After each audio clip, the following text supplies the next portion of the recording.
Madame, Messieurs, bonjour et bienvenue sur notre chaîne YouTube Cameroun Magazine TV. L'actualité en continu sur le Cameroun et dans le monde.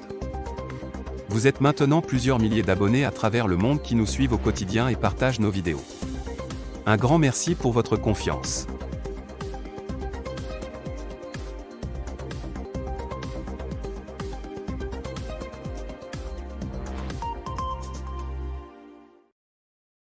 Abonnez-vous et cliquez aussi sur la petite cloche de notification pour ne rien rater de nos prochaines vidéos. N'oubliez pas de partager aussi la vidéo et de la liker. Le chef de l'État burkinabé a été déposé ce lundi 24 janvier 2022 dans la matinée par des militaires de son armée. L'attaque qui a mis fin à la présidence de Kaboré a été menée par le colonel Paul-Henri Sandaogo Damiba. Le lieutenant-colonel Paul-Henri Sandaogo Damiba est donc le nouvel homme fort du Burkina Faso.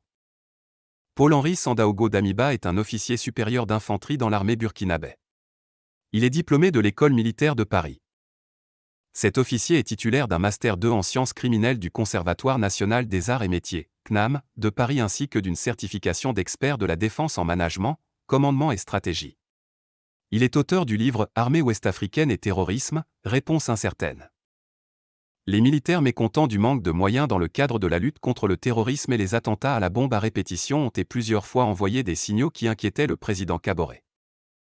À plusieurs reprises, il a échappé à un coup d'État, même si des tirs ont souvent été entendus à Ouaga et des tentatives d'échouer.